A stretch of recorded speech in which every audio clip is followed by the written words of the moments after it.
here's one of those moments where Laura goes, dang! I joined a couple resin groups to learn about resin crafting because it's not something I know about. And there was a discussion about how do you know how much resin to use, because, you know, the person who asked had limited molds like me. And somebody goes, well, pour water into the mold and measure the water.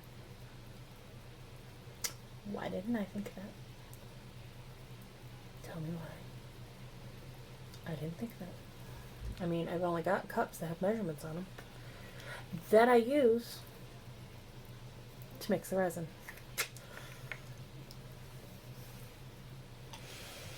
Okay, anyways. One of those duh moments of my life, right? Yeah. So, the other thing that the resin groups have taught me is that there are some people with opinions about protective equipment when it comes to working with resin.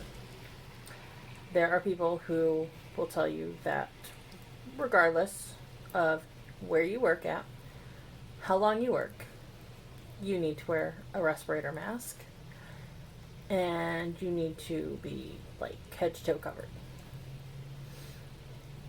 I do think that if you're going to work for more than an hour or so, that if you're going to do a lot, like if I were to put everything out here on my table and make a bunch of stuff and spend like a while up here, I would definitely have a respirator. I have that window open and that window open. And I've only been up here since about 10:30. It's 11 o'clock now. And I'm going to go downstairs and I'm done for the day with resin. Now, that's not to say that if you have asthma or breathing issues, maybe you do want to wear a respirator. You can also work outside. But the companies all say work in a well-ventilated area. They don't say wear a respirator. They say work in a well-ventilated area. And I've done research. This is one of the... Let's Resin is like a more sizable company that sells resin stuff. They sell more than just a kit. They sell, they sell bottles of resins. They sell molds. They sell colorants. They sell all kinds of things. They say work in a well-ventilated area.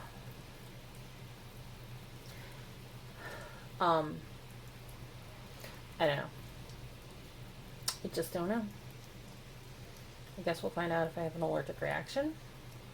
I would suggest wearing gloves. Definitely wear gloves. I would say definitely wear gloves. Because, number one, if you get it on your hands, it can. I mean, it says may cause skin, eye irritation, or allergic reaction on the bottles. So, consider your health and yourself. Wear gloves because it can cause a skin irritation and a skin reaction. And to be honest, even if, you just get one part on your hand, it is very sticky and it's really hard to get off. Whereas with the gloves, if it gets on you, you can just peel that glove off and toss it. I'm not one who likes throwing things away. I'm not a disposable human. But in this case, you do need to go with a few disposable things. Just to protect yourself. So. But yeah, the measuring thing, I went, something else I learned about working with resin? A lot of the molds where you need multiple parts, wind chime. Sorry, this is kind of a bad, I'm making a wind chime. I'm going to have to cast that multiple times in order to get all the parts I need to make wind chime. That's a little frustrating, for sure, because I can't cast all my pieces, come back, unmold them, and put my wind chime together. I will have to cast my pieces in several sets. because what I just showed you is not even all of what I need of that color.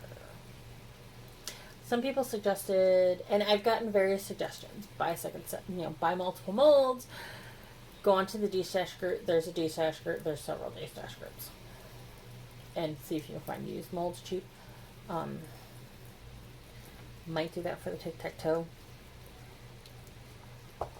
But, yeah. Oh, and the other thing I learned, these make cleaning my measuring cups and stir stick a lot easier. And let me tell you, this came with my Let's Resin mold.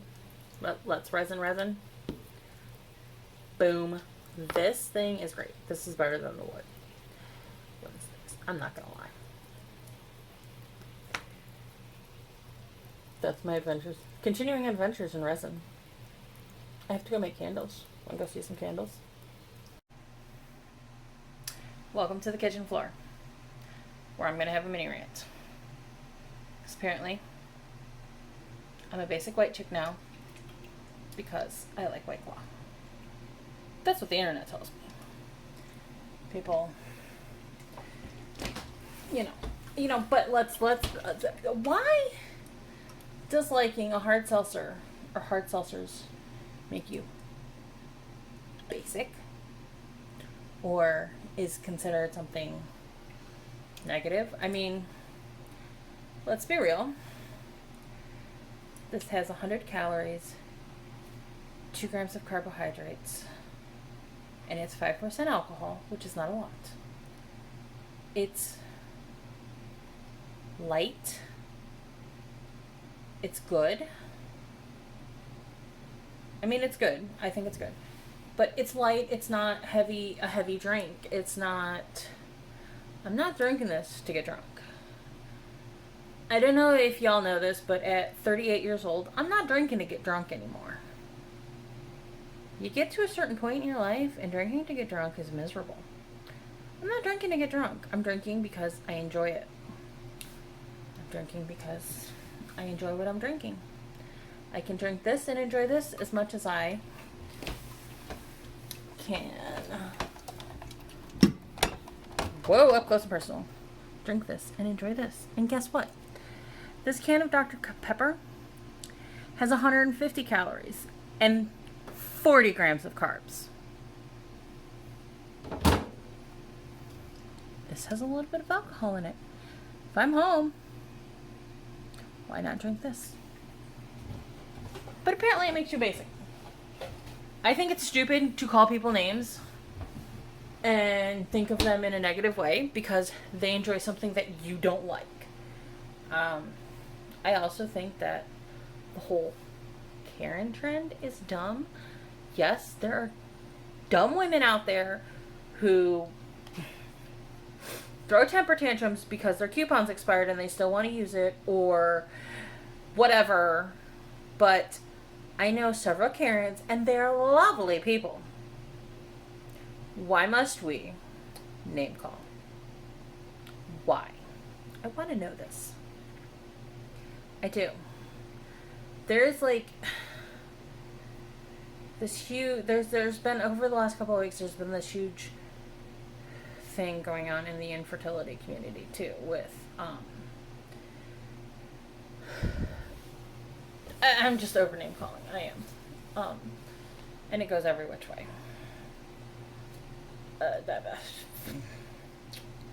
Somebody who does a true crime podcast put up a picture of, I think it was a candle, but I've also seen it as a resin mold, so, and maybe it's the same mold, you can just make a new candle or a resin, whatever, it's called a goddess mold. I've seen it multiple times in the resin groups that I'm in.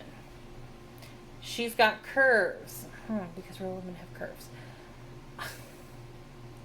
And real women don't have curves. It doesn't matter. But the guy put up under his podcast, oh, can you get it in a prettier model? Like, okay, that was asshole-ish. And people are calling him an asshole. I guess he deserves it, but like, really, why are people so daggone mean anymore? Seriously, I want to know this. Like, I seriously want to know this. I'm tired of me. I'm really tired of me.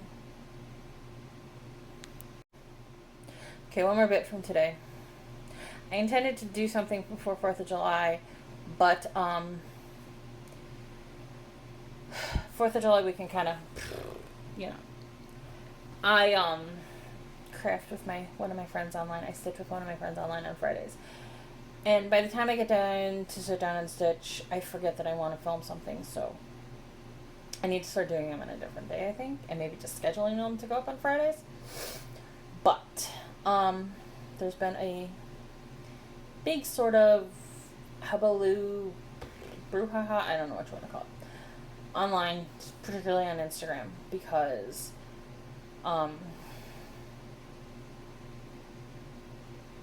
fertility clinics, people selling like fertility treatments, people selling fertility diets, blah blah blah blah blah. You know where I'm going? Have decided to take the childless not by choice hashtag away from the childless not by choice community. I'm in agreement that's BS, because we're trying to use it to empower ourselves and to connect with others who didn't get to have children after, while facing the infertility struggle, so on and so forth. And these people have just decided we're going to use it to sell stuff, and that's hurtful. The thing that's really hurtful are these social media influencers who take the childless not by choice hashtag and put up pictures of, here's my pregnancy announcement, I beat infertility, here's my baby, I beat infertility. Shit. That's bullshit. And honestly, I'm going to start following the hashtag. I'm going to start calling people out, because you're not childless, but you don't get to use that hashtag if even though you are technically still considered infertile because you've become pregnant with treatment, you're no longer childless because you have a child. Doesn't work like that. It doesn't work like that.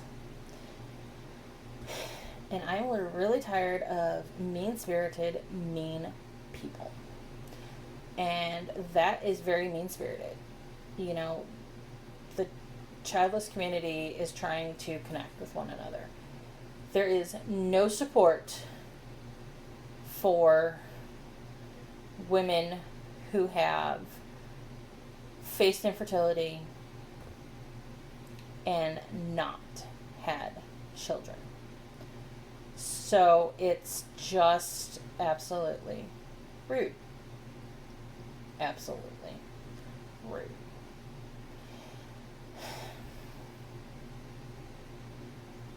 That's how I feel.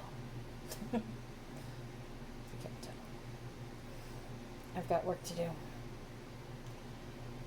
So, away we go. Forgive the hair. I look a little rough today. It's been a long week here on the farm. I've been working constantly, all day long. As I throw things. I'm throwing things too, that's where we're at. So we all talk about, so everybody's like, water, you gotta drink so much water. I don't know how much water you're technically supposed to drink a day, because some doctors say the gallon thing is way too much, but you can't drink too much water. So do you like that look? But I figured out that if I drank at least one of these an hour, this is an 8-ounce container. If I drink at least one of these an hour, I would make a gallon a day for my waking hours. This is a little bit more than 8 ounces. Right there where my finger's at is the 8-ounce portion. I'm not sure how far over 8 ounces it is. Yes, I probably need to measure it. No, I'm not going to right now. But if I fill it all the way to the top, I'm fairly certain that is more than an ounce. I'm willing to bet filled all the way to the top, you've got about 10 ounces in there. I'll figure it out next time I get up and go in the kitchen. So we're gonna see how this works. I've had the problem, I've tried this before, and I've had the biggest challenge is I worked in a job where I couldn't go pee as needed. I could only go to the bathroom once a day, if that, because management didn't like to get off their butts and come help us.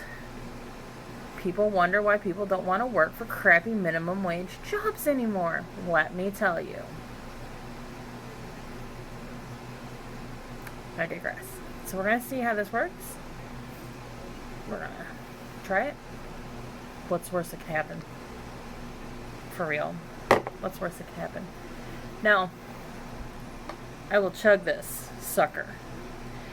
Like, I fill this up for the hour and it's gone within 20 minutes.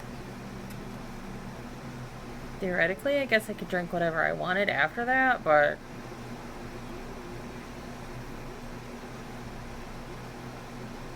I haven't yet.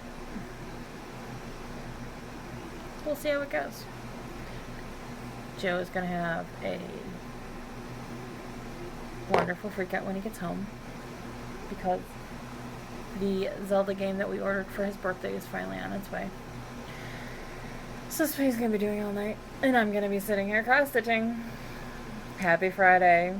Wild Friday nights here on the farm. Which, my farm is not a real farm. It's a city farm. It's a village farm, because I live in a farm village. Whatever.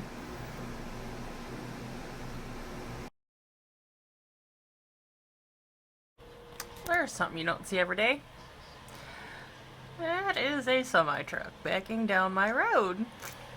My street. Because I don't think he was supposed to drive down it in the first place. To make that make a little bit more sense, right where that blue house is, the road curves. And I think he got stuck because he couldn't make it around the curve. I'm not entirely sure what the semi-truck is doing, because I'm not sure it's a feed store delivery. But this has been my intriguing afternoon. I need a life.